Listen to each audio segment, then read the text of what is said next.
Parfois, nous n'avons pas besoin de beaucoup pour vivre heureux. Il suffit d'être reconnaissant de ce que nous avons et même quand nous rencontrons des obstacles dans la vie, nous pouvons facilement les dépasser en ayant confiance nous et en nos capacités mais aussi en nous adaptant à la situation. C'est justement le cas du petit Tio né sans bras et sans jambes et dont le handicap ne l'empêche pas d'avancer dans sa vie. Advertisement play current time minuit, duration time minuit remaining time minuit stream type live loaded 0% progress 0% minuit full screen minuit mute et playback ratin subtitles off captions caption off chapters raters undefined Tio Satrio est un enfant de 11 ans, originaire du village de Penawangan à West Java en Indonésie.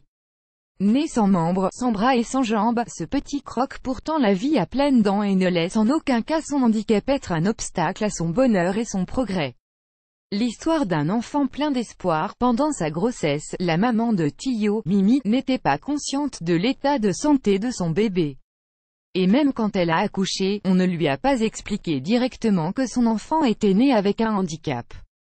Ad choice ES advertising red invented by TED Sad choice ES advertising red invented by TEADS Mimi affirme que la sage-femme lui a assuré que tout était normal.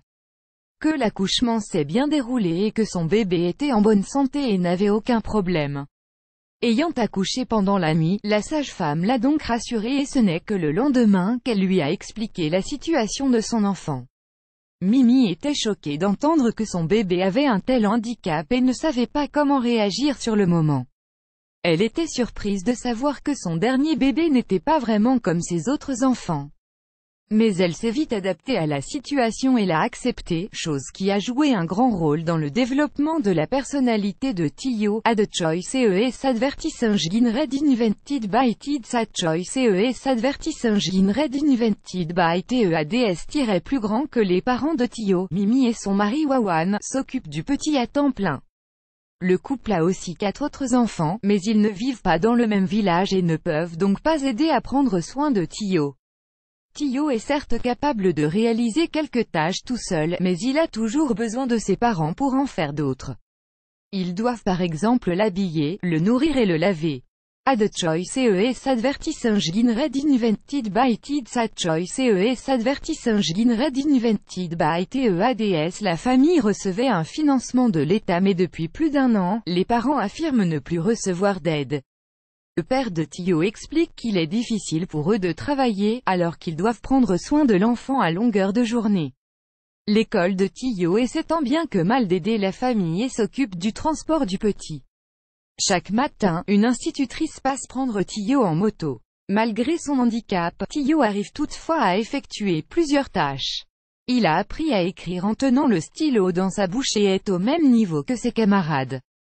La directrice de l'école a même affirmé que le QI de Tio était élevé et qu'il était capable de résoudre des problèmes de mathématiques de CM1 alors qu'il n'est qu'en CE1. Mais Tio n'a pas toujours été comme ça. Il a pendant longtemps eu des difficultés qui pour un moment l'ont empêché d'avancer. Tio avait arrêté l'école pour un moment à cause de son handicap et son manque de confiance en soi. Mais aujourd'hui, il assiste régulièrement aux cours, ses camarades et quelques-uns de ses instituteurs s'occupent de lui à l'école. Il le porte et pousse sa chaise roulante. Comme tout enfant de son âge, Tio ne fait pas qu'étudier mais s'amuse aussi. C'est un vrai addict aux jeux vidéo. Sa maman affirme qu'il aime beaucoup jouer et qu'il ne rate pas l'occasion dès qu'il a un moment libre. Après avoir pris son bain matinal et en attendant que son institutrice passe le chercher, Tio joue. Et quand il rentre de l'école également, il prend du temps pour faire son activité préférée. Tio utilise son menton pour manier la manette de jeu, plus grand que.